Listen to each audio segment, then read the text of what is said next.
Ladies and gentlemen, boys and girls, welcome back to the only place that you should be getting your podcast information about game development and the lifestyle of game developers. That's right, the Game Dev Unchained podcast. I'm one half of the team bringing you this awesome podcast for Larry Charles, helping me do the heavy lifting on his side of the table. What's up, everybody? Welcome to another episode of Game Dev Unchained, the original podcast that brought you to us, right? Bringing along with me our special guest, Kylan Coats. So I'm going to unmute you right now, and we should be able to hear you. Kylan. Hey, how's it going? I got the audio going. How you doing, brother? Oh, man. I always have that thing perfectly timed, dude. It's uncanny. But thank you so much for joining us. This is the part of the podcast where we hand the mic to you for a second to kind of give our audience and listeners out there a little intro of who you are, where you've been, where you're heading. Yeah. All right, cool. So I've been in the industry for about 11 to 12 years, mainly doing UX UI work. Over the last about year and a half, decided to make the jump to go full-time indie. So actually started up a little indie studio called Crispy Creative, focusing on UX UI work for games and for tech, and also working on our first game. So that's kind of me in a nutshell. It's a 2-for-1 kind of person right there. Not only does Crispy Media do fantastic UI work for your game, but they're also working on the game themselves. That's a 1-2 punch that a lot of indie studios should look at doing, I would suggest. Being valuable to other companies, keep the lights on while you work on your baby, and then boom, hit the world with your brilliant piece of content. Kylan, I'm so happy to have you with us. It's so great to see you again. Absolutely. Good to see you guys. Yeah, we worked together at one of the studios in the past, actually. So got to hang out with Kylan actually twice. I think it was Obsidian, but then also we really became like solid friends when we were working together at Unbroken Studios. That was when the bromance really started. I think you worked twice together. You're legally married by the state. Yeah, that's awesome. So of course, with anybody that goes and make the dive, my favorite question to start off with was, when was it comfortable for you to actually make the jump? When was that moment where you felt where everything was lining up and there's enough risks and reward for you to be like, I can do this. I can at least try and give it a try? There wasn't. It didn't happen. I was my last full-time job was at Obsidian Entertainment, as Larry kind of mentioned. I'd been there for about 4.5 years. Worked on a couple of projects. The last project was Outer Worlds, which should be released later on this year. It's kind of cool. And then unfortunately got hit by layoffs pretty unexpectedly. And then coming home and talking to my husband, and he said, "Hey, you've always wanted to start your own studio. You've always wanted to make your own game. Why not now?" And that was kind of the start. The first year was to see, like, is this possible? Can I make a living doing freelance work? Keep the mortgage paid, keep the lights on. Mm-hmm. And it turned out really well. It was a bit of a trial run of just, is this, when is the money going to run out? When am I going to have to go back to full-time work? And the work kept coming. Thankfully, I was very lucky in that. So then beginning of this year was, okay, there's enough of a network, of a clientele. Why don't we try to go full-time indie development and space out the contract work a little bit more? And it's kind of the same thing. Like, until the money runs out, we'll keep doing it. So, well, first, I'd like to say shout out to significant others forcing and enabling us to follow our dreams. Mm-hmm. It's huge, to have the support of this person behind you to say, like, hey, we got this. Give it a shot. I know you're not going to be happy when we're 80 and you didn't. So right. Let's just find out. We can recover. So I'm really happy that you have that in your life first. Oh yeah, super lucky there. Yeah. Second is, like, even if the jumping point wasn't a comfortable transition, the fact that you did it, right? Like, I commend you for regardless of how you got to being an indie, you're in indie and you're giving it a shot. Like you didn't immediately like, well, I need to find a new job. Instead of you said, I need to make this work. I'm going to start my studio. And how I'm going to do it is by being UI still, getting contract work, and then working on my game on the side. Mm-hmm. For sure. And I guess I will say a little bit of, I had been thinking about doing independent development for years, for a long, long time. And at the age that I'm in, at the point in my life that I'm in, I had been working towards that. So I'm in my mid 30s. That was kind of always, even when I was in my undergrad, that seemed like an ideal point to try to start my own business, because if everything explodes, there's still enough time to go back and salvage a career full time.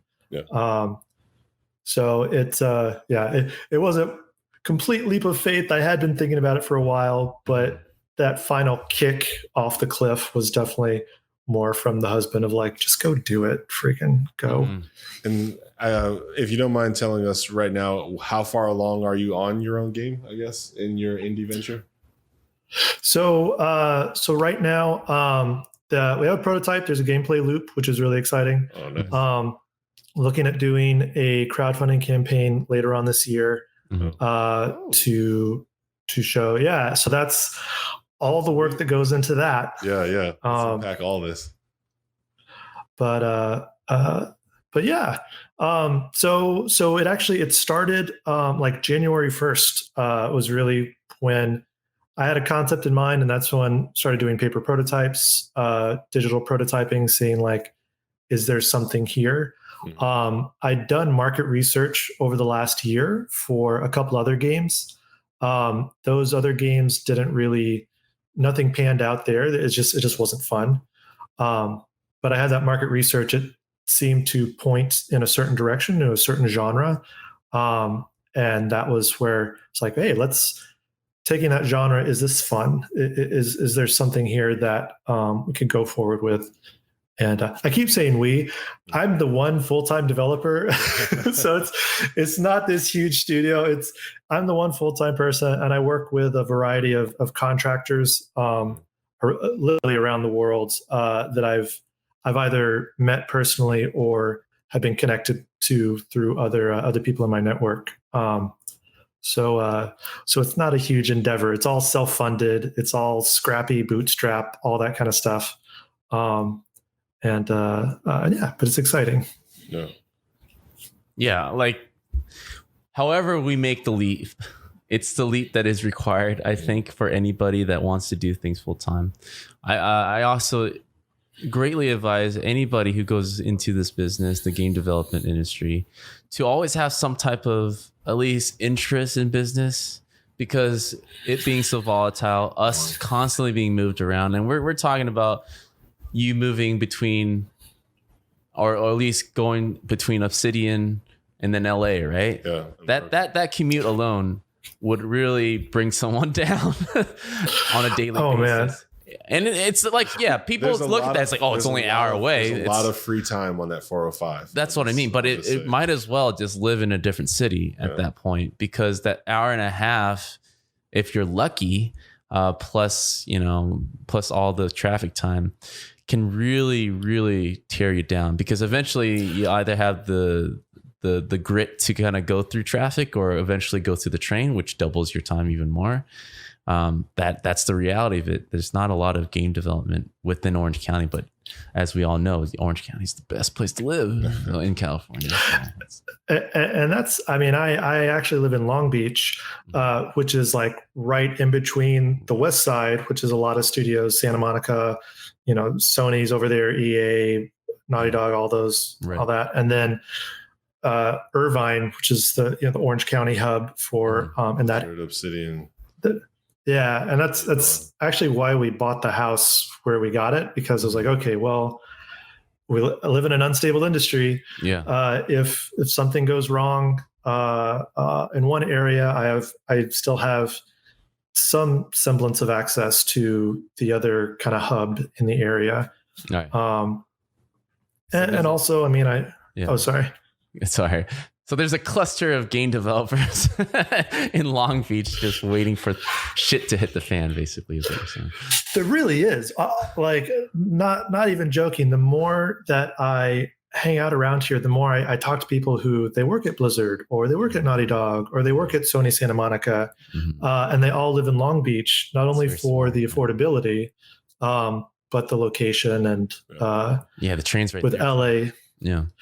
I mean, the blue line is shut down right now, but when it opens back up, it's much more accessible.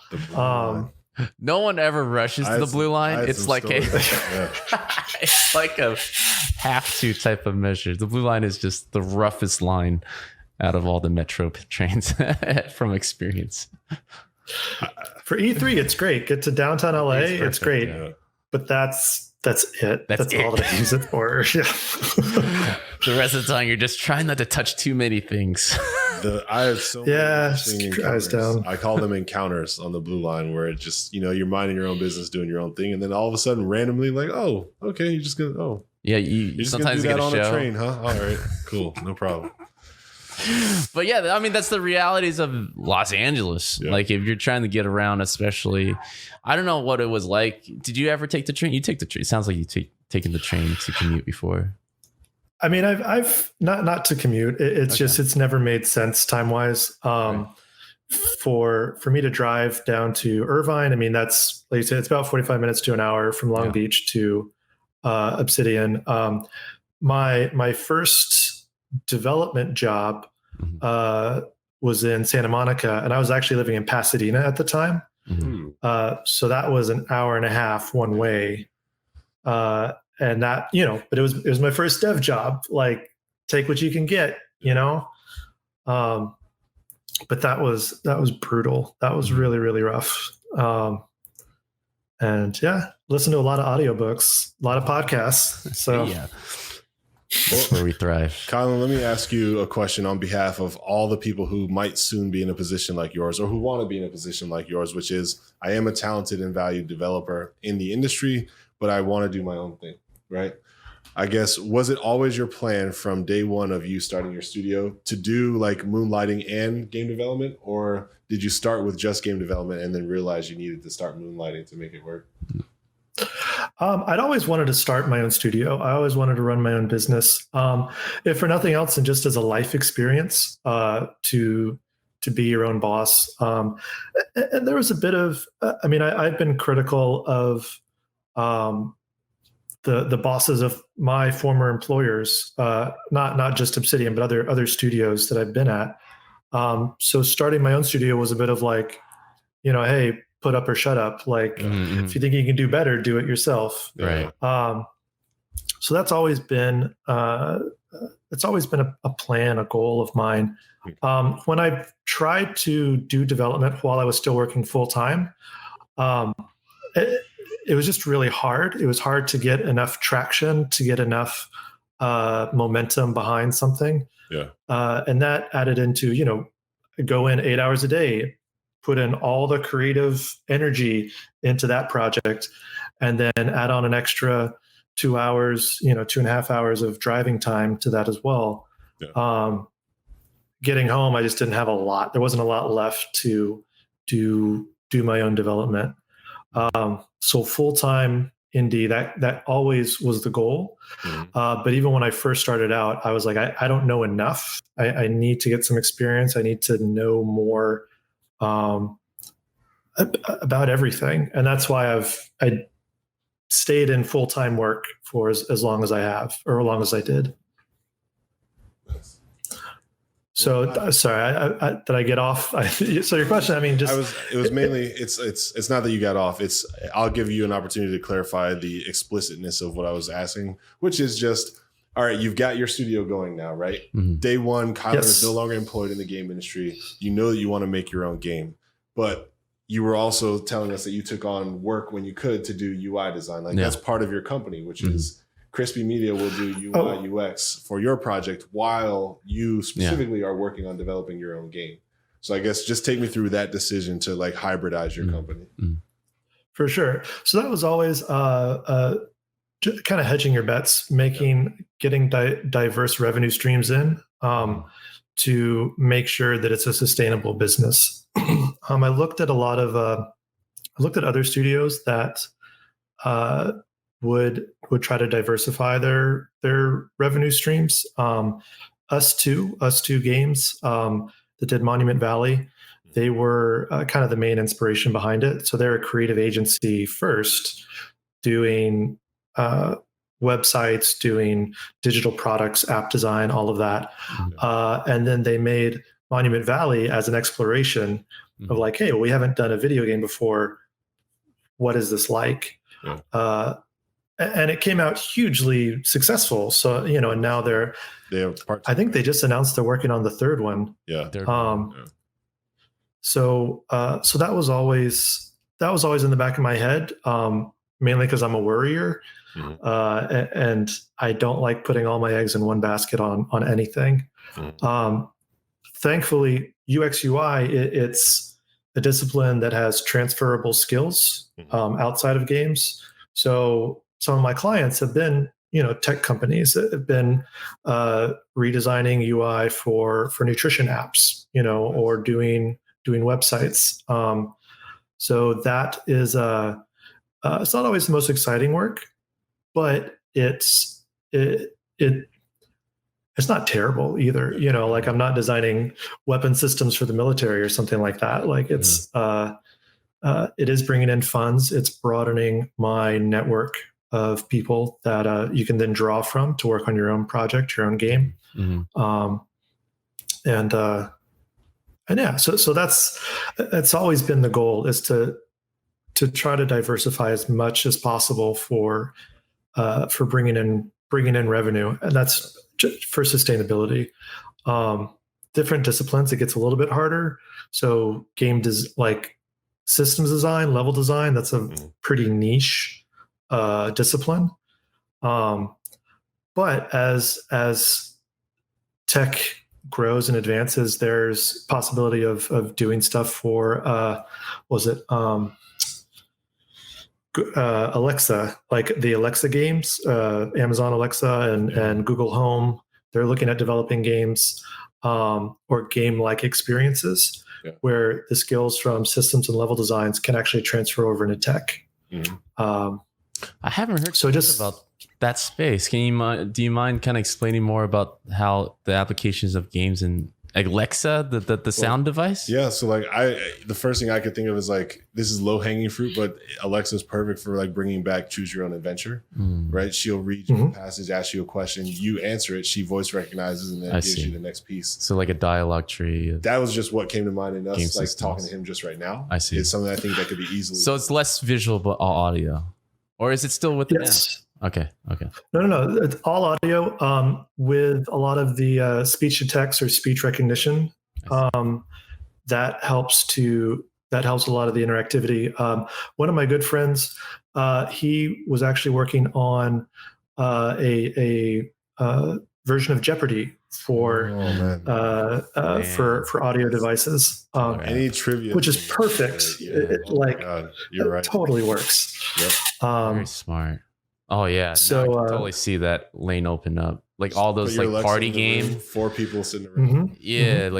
The board, like the analog gaming side of things, have been making a comeback for years now, right? And if they can actually market those devices as the center, as a referee, holy moly!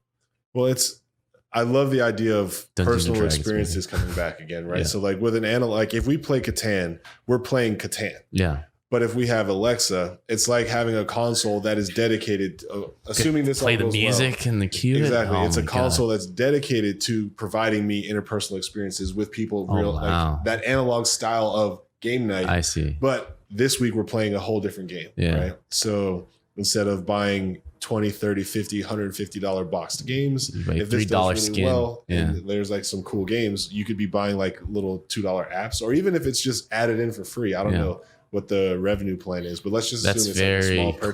Clever. Yeah. Put Alexa in the middle of the room and let's all sit around and play Who Done It and hover. Oh my god! I think that could be cool. All right, where do we get this money, Kylan? You convinced me. Where do I sign up? But that's the exciting thing about game developers. we can obviously chalk up to why game developers are having trouble right now, and why business is an avenue that everybody should look into. But also, as an industry, we're thriving in so many ways. Alexa, Google Home, these are avenues that I haven't even looked at myself. Yeah. But like non-gaming development, we're talking about enterprise, practical applications are using game tech right now. And they're like, Tesla was talking about how they're incorporating games within their dashboard.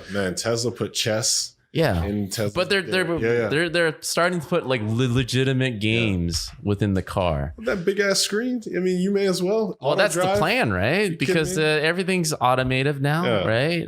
They want to make it so that you don't drive. And at a certain point, how do we kill time? And they're future proofing it. Yeah. This is a great way to connect. YouTube is in there. Like oh man, I would love to own like a dope. All right, it's huge. We're going off. Kylan, so let's unpack your game a little bit specifically, because you teased us with the idea that you started your own game. So can you tell our audience a little bit about what your game is about and what's exciting about why someone would want to play it? Like, I know personally, so I'm asking on behalf of the audience. Absolutely. So the game, it's called A Long Journey to an Uncertain End. And this is actually the first time it's ever been announced. So you guys get an exclusive. Hell yeah. It's I know. I should have had some fireworks to shoot off. There you go. So it's a sci-fi survival strategy game, aimed at being accessible. And aimed at an older, more casual audience. So older, that's 25 to 45-year-olds. It's the gamer audience that you don't have time to spend 80 hours a week playing Fortnite to get at something, to try to get good. You're playing games on your iPad while you're sitting and watching Netflix with your family. So it's the game is focused to that market. Premise of the game: you're a sentient spaceship fleeing an abusive relationship from your former owner. So in this universe, which is a Mobius, think Fifth Element and Firefly style universe. Sentient spaceships are not only quite rare, but also quite illegal. So as you are fleeing your ex, you pick up other crew members who are going through their own journeys, send them out on jobs in different planets, moons, space stations. They'll do their jobs according to their skills, bring back resources to keep you refueled, repaired, and keep you going as you make your way further and further out into the universe. What do they call it when you're recruiting while you're working? What is that? Poaching? Is it poaching? Well, that's recruiting from somewhere else. Yeah. So what's another rock term that we can run? What's the name of this ex overlord that you have in your game? Oh, your ex? It's still figuring that out. So they're so the ex, your ex owner. Rock-ish. like moissanite. Moissanite. I see where you're going with that. Yeah. Now you got my joke. Yeah. It's a long turnaround, but I love it, man. I love the idea of this because obviously it's relatable to everybody in space. You can get away with a lot of things when it comes to story and design. I'm excited to hear that we are going to see another space game with really interesting story and gameplay mechanics get crowdfunded. Yeah, because I've seen them be very successful there. Yeah. You could ask for hundreds. I hope so. Just put Star or Citizen within the title, and then you'll be good. Hundreds. Gosh, man. So right. Can I ask why Kickstarter versus maybe traditional methods? Like, I'm assuming you know publisher contacts. Well, first of all, is it Kickstarter? Have you looked at all the different platforms? Crowdfunding, yeah. He didn't say Kickstarter explicitly. Like, this is where I'm actually really interested because years have gone by and then Kickstarter up and down, mostly because, they don't really pay attention as much on the Kickstarter front to focus on gaming as a real threat. Like, have you done your study on this side? Like, what's the landscape right there with crowdfunding now? So which one did you land on? So and why also, if you don't mind? For sure. So there's a variety of platforms. with the research that I did, Kickstarter still seems to be the most trusted version out of all of them. Sense. Yeah. I did a now, where did I get to that? Through a Twitter poll from It's pretty reliable. in all fairness, Yeah. it's like a few hundred people responded. So I was like, okay, it seems decent enough. Yeah. But also just doing research. There's Indiegogo, there's GoFundMe. There's other, Patreon is kind of crowdfunding, but it's not for a project. So Kickstarter seemed to be the most widely trusted, but also widely known. So if you say, "Hey, I'm doing a Kickstarter," people are like, "Oh, I already know where to go. Right. I already know what it is." It's a bigger brand. So and it's there's trust there of like, "Oh, I'm just not throwing my money out into the ether," and you could still run away with it, which is there's still a trust issue with Kickstarter campaigns in general, with crowdfunding in general. And that seems to be one of the biggest hurdles is building that trust of like, look, we're actually going to make something. We're not just going to take your money and leave. We're actually going to make something. We're able to make something. We're able to complete this to the level that we're pitching to you. So that was something that keeps me up at night a little bit is, okay, how do I make sure that we can sell that this game is actually going to be made? Yeah. But out of the poll, GoFundMe was actually the second most trusted one. Oh, wow. But as far as like discoverability, GoFundMe is terrible. Like there's no searchability. It's really awful. So I think that the trust factor comes in there is because most of the GoFundMe projects are for medical bills. They're for quite personal issues. Plan. Very personalized. Yeah, they are life insurance and health insurance. GoFundMe. No, I'm surprised Indiegogo is in second for. It's I actually guess I don't really hear far down there. Yeah, I guess I don't never really see it being covered in the press with any projects or anything. Is there like an initiative finally? Like Kickstarter team is kind of like let's get some games. Let's get some people back on our side, with the trust issue. Do they have a team? Like, let's pick curate some of this? Or they love getting a cut of $3 million plus. And I think games have done it the most consistently. Right. Or not consistently, but the most frequently. Right. Well, and there's been, there was that huge rush, 3, 4, 5 years ago. Yeah. Everyone and their mom had a Kickstarter, and these huge campaigns that blew up that didn't go anywhere. So of course after that rush, then there was like the dearth. So people were like, well, no one's getting funded anymore, so forget it. And it seems like enough time has passed now that where I don't know if I want to say it's matured enough, but it's maybe stabilized a bit. It stabilizes, yeah. So from what I was reading, there are still a decent amount of video games that show up on Kickstarter, and that the percentage of them getting funded is growing. Now, less games means that less games being on Kickstarter means less games need to be successfully funded for that percentage to get higher, if that makes sense. But it does seem to be stabilizing a little bit more. And people are kind of they're understanding this is how you do a successful crowdfunding campaign. Yeah. If I only put up a couple sketches, no video, and say, hey, if you give me $1,000, I'll call you on your phone or something, like that's not going to be successful. That's not going to work. But when you put in thought, when you put in a lot of effort into the assets, into the trailer, into building up that trust, then it's much easier for people to say, hey, you know what? Here's $5, here's $10. Looks like this game is going to already be made. If I can just get it cheaper now, sure.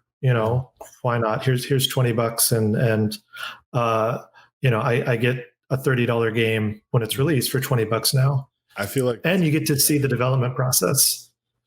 Sorry, I feel like that's a huge strategy for success on Kickstarter for games, is to definitely give them that feeling of like, oh damn, like it's underway. It's a deal. The team is competent, and look at the stuff they've already produced. Yes, I believe that this is going to be successful. And like Kylan said, I'll gladly give you guys $20 because I know it's going to be 39 or it should be whatever when it's done. Yeah, that's how Mighty Number 9 got me. I was like, oh yeah, this looks like it'll be done. So here, take my money now. Yeah, and it feels like as long as they see the value in it, like people are willing to give in the money. Right? I think a lot of the misconception out there is that, you know, people tend to buy $10 games more than $20. No, if the $20 game is what they want, they'll go over the $20 game, which is what we're finding out a lot lately. Yeah, I feel like there's customers for games anywhere between free and about $69 right now. Yeah, some games are getting more, but like those are collector's editions versions of a game that you could get cheaper. So I don't count them the same way as the minimum barrier to entry is the $60 purchase. Right. And that, I mean, it goes to like with crowdfunding, with Kickstarter, kind of like how Netflix has done. You know, Netflix will take chances on these really kind of out there shows that may not necessarily get made by big networks. Crowdfunding, this isn't new, it's from the beginning, but that allows games that are a little bit more non-traditional. I don't want to say riskier, because I think if you keep doing the same thing, that's actually riskier than doing something different, especially in entertainment. So that, you know, that's where the advantage is for Long Journey. One of the big pillars of it is diversity, is inclusivity, doing stuff that I was told we couldn't do when I was working in AAA, when I was working at bigger studios. So, you know, that means the crew members are all, there's a diversity matrix that they have to fulfill. So nobody can be, nobody can be all four of these. Nobody can be both cisgendered, which is the opposite of transgender. No one can be cisgender and heterosexual and monogamous and able-bodied. Every crew member has to be something different. So you might have a transgender lesbian accountant or something as a crew member, you know, or a heterosexual disabled pickpocket or something as a crew member. So that's such a dope character right there. Like, oh, excuse me, can you help me with this real quick? Wallet identification taken. Oh, that's so cool. Yeah. And then, why would you accuse me of stealing anything? Blame the poor cripple boy. What? So that, like, characters like that, having non-binary characters, having non-binary pronouns, those were all things that I was told point blank when I was doing full-time development that's just, they're not going to do it. Like, now the localization issues are going to prevent us from having anything beyond, you know, he, him, she, her, and the development time is going to prevent us. So I don't like being told no. So for my own game, I'm like, you know what? Like, it's all in there. It's all in there. You know, you're a sentient spaceship. The player is going to be asked to self-identify. You know, the crew is going to ask you, like, so you're a spaceship? What do I call you? How do I refer to you? Yeah. And then the player gets to decide, you know, be like, look at my Spaceballs, it's he, him, you know, or like, like, I'm a spaceship, like, call me anything, you know, I'm beyond this, like, there's no gender for me, I'm a spaceship. So anyways, that stuff doesn't seem to be able to get made in larger studios because it's seen as riskier, despite looking at other areas in entertainment of more diverse characters and the Marvel series, more diverse characters in Netflix, more diverse characters in Netflix had this amazing shorts TV episodes called Special about a disabled gay man in LA. And it's hilarious. It's so sweet. It's hilarious. And I'd never seen anything like that. So that's because it's different, because it's diverse, it stands out, which is absolutely what you need to do in a crowded marketplace. So anyway, I'm getting off on my whole No, it's okay. diversity tangent.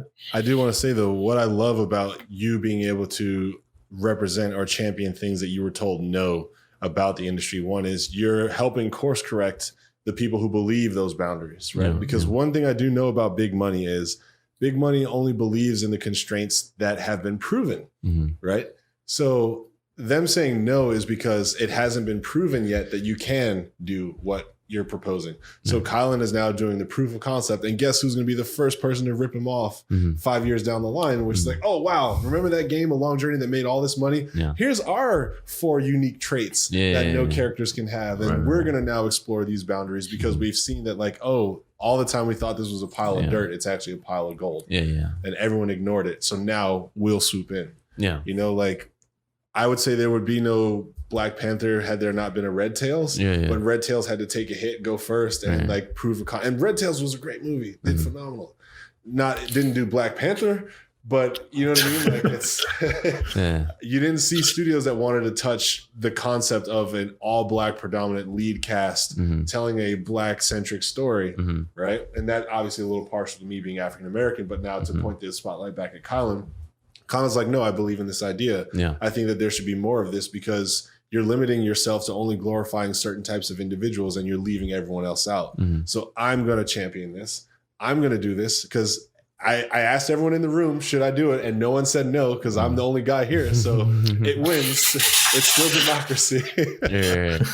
I want this game to be successful so bad because not just because obviously he's a friend of mine and he's gone independent. He's showing the way for the people that listen to this podcast, but just because I know how much gravity that this carries with it and the positive change that could potentially occur if this ends up being a proof of concept of being a little more open to the types of stories that you tell can be favorable. Right. Yeah. I'm in full support of, with any creative venture that has something to say.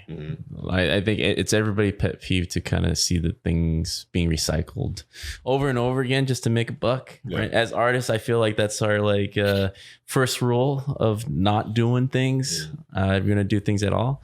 So this is fantastic, man. And you're right. Like the entertainment world is more open now to accept originality and diversity. And the disruptors are always done at a small scale first, like Larry pointed out, like what you pointed out, Kylan. And it is a trend that I'm seeing everywhere right now. Larry talking about Black Panther, I'm seeing more Asian American becoming actors, and it's actually a viable choice now. It's like, you know what? I have 2 sons, but one of my sons was like, actually 10 years from now, it might actually be okay. Before it would be, hell no, don't do that. you want a career, right? But it's different now, but that's great. Yeah, it opens up a lot of opportunities for people. I do think some of it has come to because entertainment media is so much more accessible now that we can watch films from the last 50, 60 decades. We can watch TV shows, all this. It's all available all the time.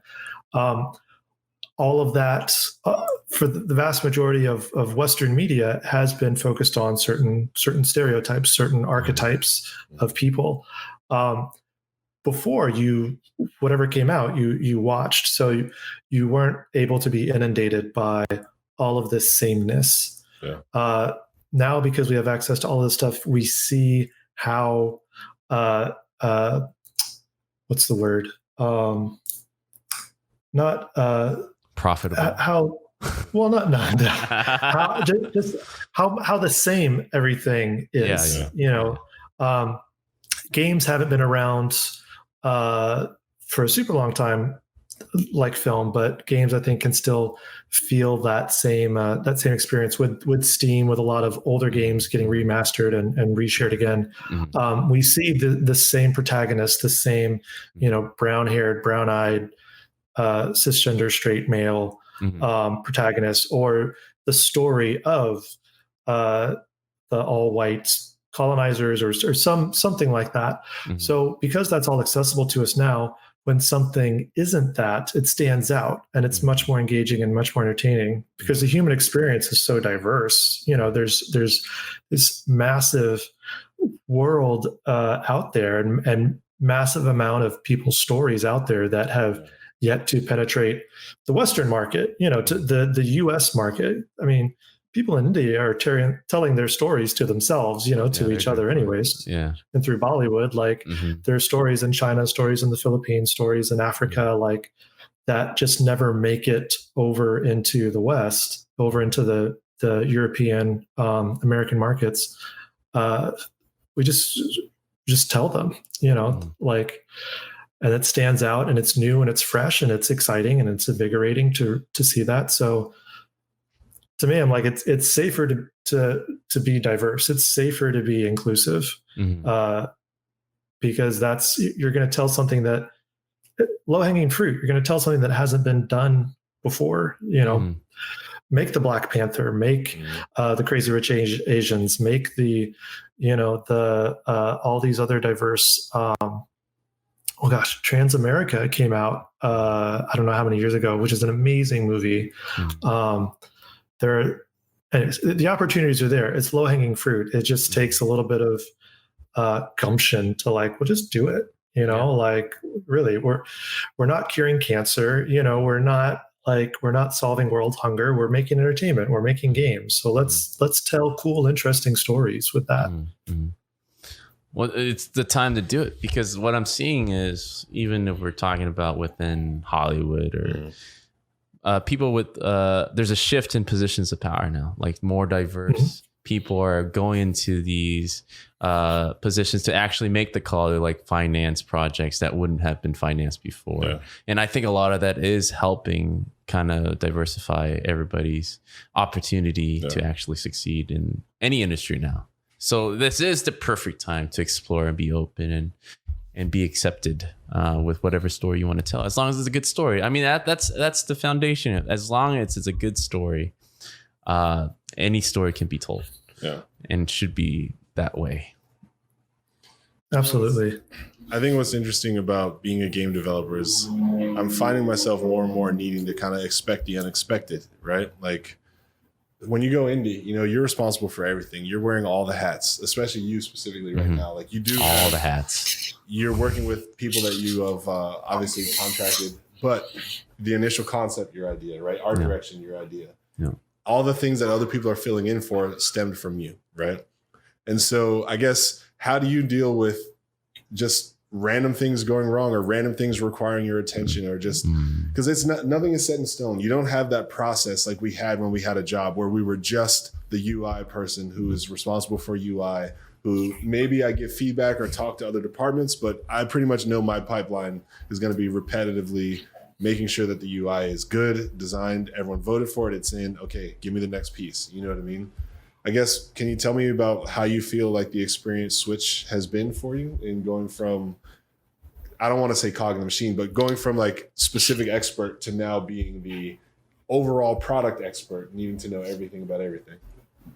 For sure. So with the UX UI space, I was a bit lucky in that touches all the disciplines. So I already had a bit of experience with everything, So you're designing interfaces and designing the user experience. You are talking to the systems designers for how are these mechanics supposed to work. You're talking with the artist, the environment artist, the character artist, the concept artist for, okay, what's the visual language we're creating for this world? You're talking to the programmers, like, okay, look, this really needs to be click and draggable, for instance, or something. What's the development cost for this? So I already had a broad overview of all the different disciplines. Specifically to the all the creative direction, all of the big choices have to come from me. That has been a huge shift in how do you make these decisions? How do you, especially as the only full-time developer on the game, I'm used to bouncing ideas off of other people. So with that, I've had to find my my canaries in the coal mine. I've had to find my other sanity check group to bounce ideas off of. That's I meet with the D&D group once a week. I'll show them character concept art before we start our campaign. Just be like, hey, what does this look like to y'all? Is this meeting X, Y, and Z parameters? And they'll be able to give me a quick yeah, it looks cool, or what is that? I run stuff by my husband and ask him. He's not interested in games at all. So if he likes something, I know it looks great. I've had to be much more what's the word? Not knowledgeable. I've had to be much more active in setting up lunches with people, with former colleagues, and going out and showing them, like taking my pitch deck, taking some work in progress stuff, and actually going and being like, hey, if I buy you lunch, can you just let me know what you think about this plan or this design?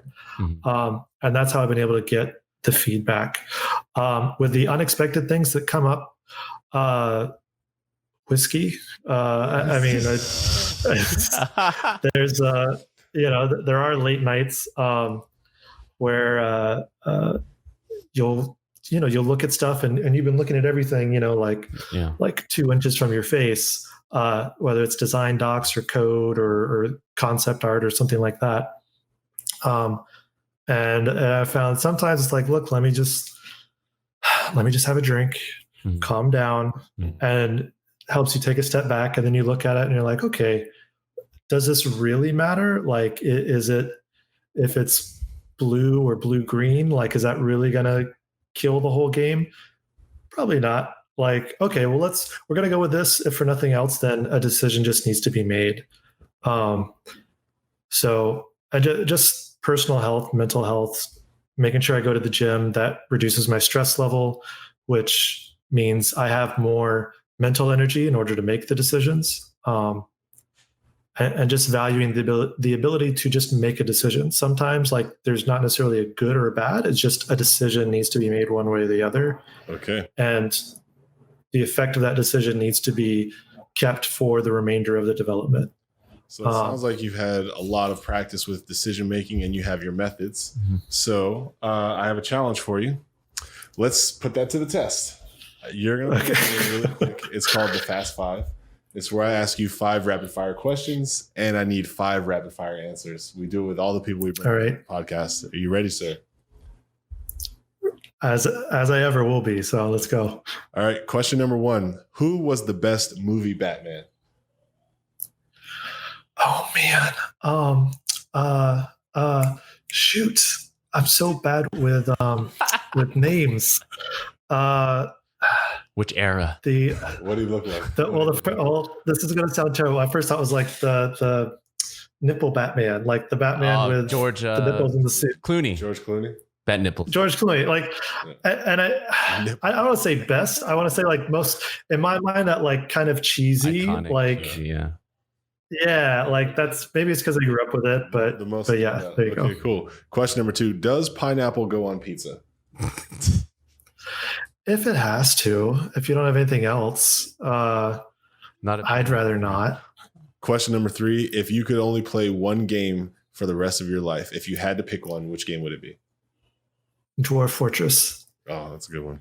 Question number 4: if there was one superhero superpower that you could have for one day, which one would you pick? Does it have to be a specific superhero or just a power in general? Just a power, like a suit. It would be just for one day. It would be flights. Okay. And I'd fly somewhere else because airline travel is really expensive. He's like, see you jerks, flying right next to everyone. All his luggage. Question number 5: what was the most memorable gaming experience that you've had thus far? I'd have to say Florence. I don't know if you played that game. It's the mobile game about first love. Very succinct, very, very well done, well polished. No dialogue in the whole game, and you just follow a female person as she grows up, meets her first love, and goes through that relationship. It's a very simple story. It's a very relatable story. It was so emotionally fulfilling to go through that journey, but it was also emotionally fulfilling for it to end. When you finish the game, it's done, it's finished. There's nothing else for me to see. That was so gratifying to be able to walk away and know that I'd seen everything in that experience. Okay. Kylan, that's a great commercial for that game. Unfortunately, because of that, your time is not top 10. Oh no. Not top 10. But you have completed the challenge. So one thing I will say is, Kylan, I'm looking at the time, and we've been podcasting for about an hour now. So thank you for being on this podcast with us. We're so appreciative of your knowledge, your expertise, but also just your good nature and your great spirits. So Brandon and I, we normally take about a 5-minute break at the end of the podcast to go bullshit off camera. And we're going to let you talk directly to our audience to shout out, promote, raise awareness, or just shine spotlight on something you're doing, something that you're involved in, or just anything you think needs a little more attention right now. So without further ado, sir, the floor is yours. All right. Thank you. Hey, everybody. Want to check out our game, A Long Journey to an Uncertain End? You can go to longjourneygame.com, all one word. Sign up for the newsletter. You'll be able to get updates before they go out anywhere else. Maybe even get some little extra rewards for the game as they come out. If you have questions for me about UX UI work or about the game, you can follow me on Twitter at Crispy Creative, or check out our website, crispy-creative.com. There's a dash in the website name, so go ahead and dash on over and check us out. That was brilliant. All right, dude. Well, we wish you nothing but success and good luck with the launch of your crowdfunding campaign. Obviously, you'll get contributions from us. We want to see you win, man. So, yeah. Without further ado, I'm saying toodaloo. I'll see you guys next week. Thank you for joining us. All right. Thank y'all. We done?